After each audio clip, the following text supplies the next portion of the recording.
この日はオリーブファームへやってきました。フィレンツェからは車で約1時間の道のりでした。帰りはピサにも寄ってフィレンツェへ戻ります。まずはオリーブの木の下にネットを張っていきます。少し坂になっているのでオリーブがこぼれ落ちないようにネットを広くします。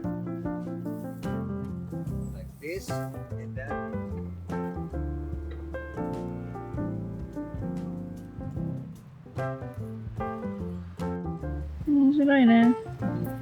マークがオリーブを取ってる。どう？面白い？すごいね。そうやって撮ってるんだね。一個一個撮ると思った？うんね。結構雑な感じにバババッといけるね。人がないように。うんね。マークさんが何か特別な体験を2人でしたいと探してくれたオリーブ摘み体験なのですが、意外と収穫できる時期は短いようです。オリーブの収穫は10月頃からスタートし、春から10月の収穫開始時期までは木の育成や管理に時間をかけるんだそうです。10月前後はまだ青々とした緑色のオリーブ。そこから11月12月とオリーブの熟度の違いで紫がかった茶色、黒へと変化していきます。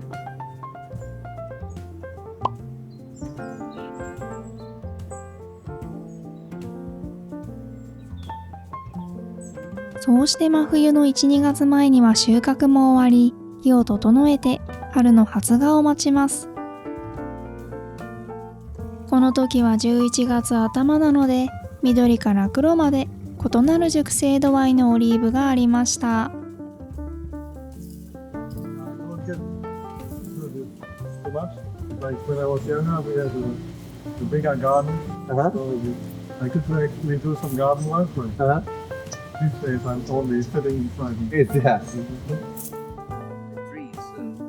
のほほんとおしゃべりしながらガサガサとオリーブを床に落としていきます。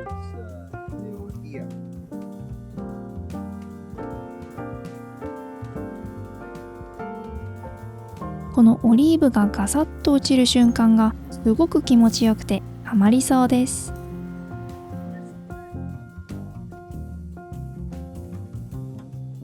落とした後のオリーブはネット内で1箇所にまとめていきます。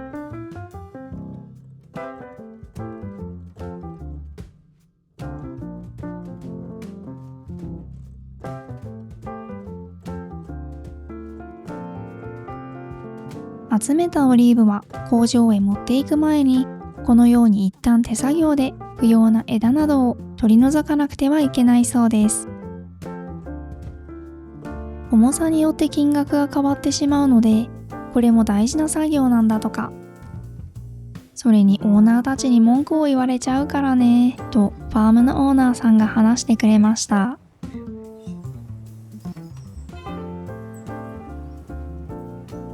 最後はネットからケースへオリーブを移します。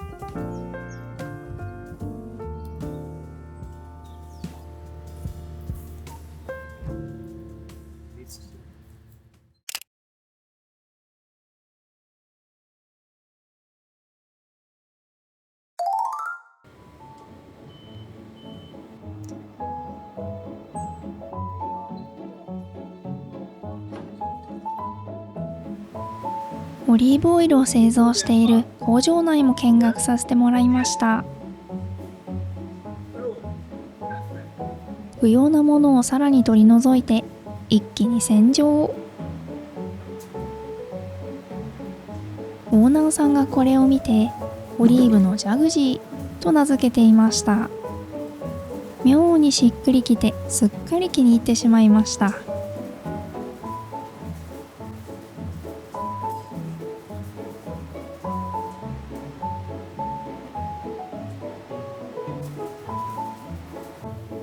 オリーブはジャグジーを旅立ち、ボディを吸って美味しい美しいオリーブオイルへ変身します。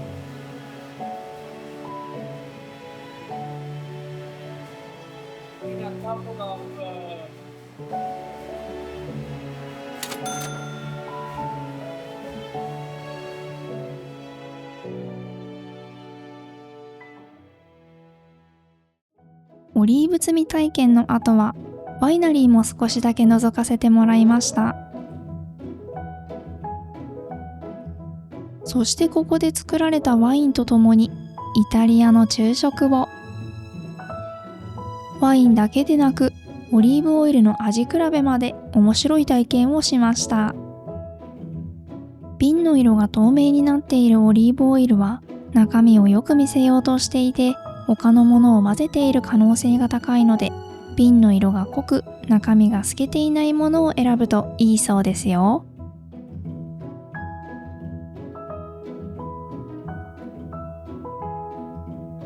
旅の思い出にオリーブオイルと先ほど飲んで一番好きだったワインを買いました。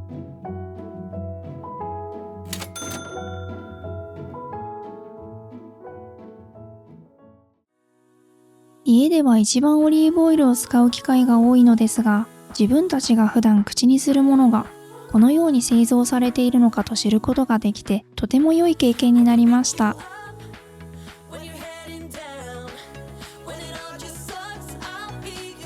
皆さんは海外でやってみたいこと、行ってみたい場所はありますか？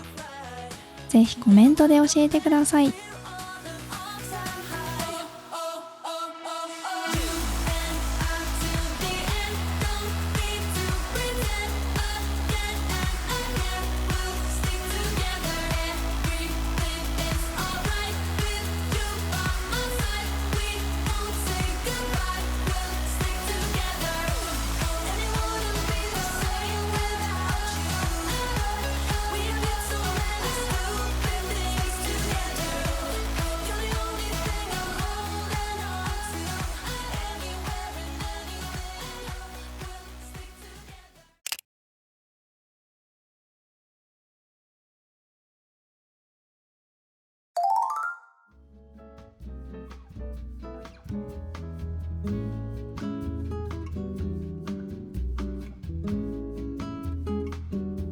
マークはこれ角度何度か知ってる？傾いてる角度？多分4度ぐらい？40度じゃなくて、まあ40度はやばいね。40度なら変わるね。まあなんか見るともっとあると思っちゃうけど、4度かな？まあ実は昔はもっと傾いてた。そうなんだ。当たらないように直した？まあその方がいいね。かな？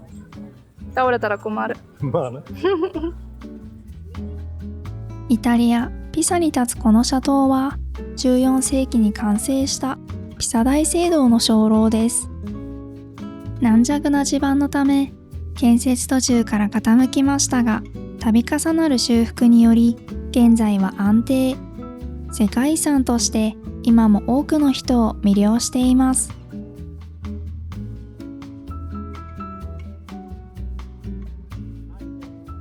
でもなんか全体的なサイズ感は思ってたよりも結構ちっちゃいね。まあ僕も最初に来た時もそう思ったけど。もっと大きいと思ってた。いや全然。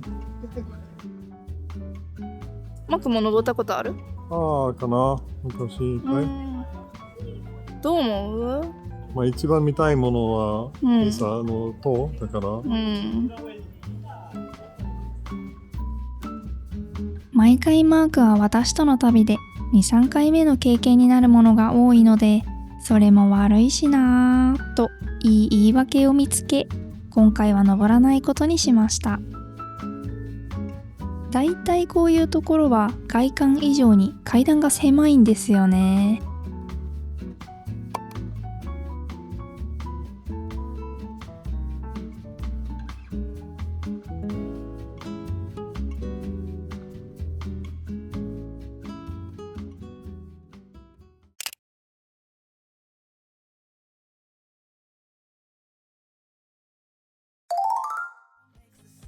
フィレンツェへ戻り、気になっていたお店へ。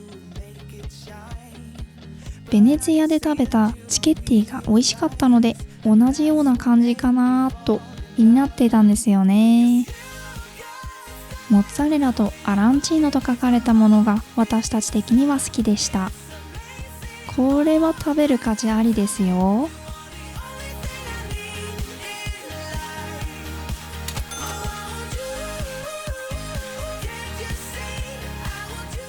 最後はジェラートで一日を締めくくりました。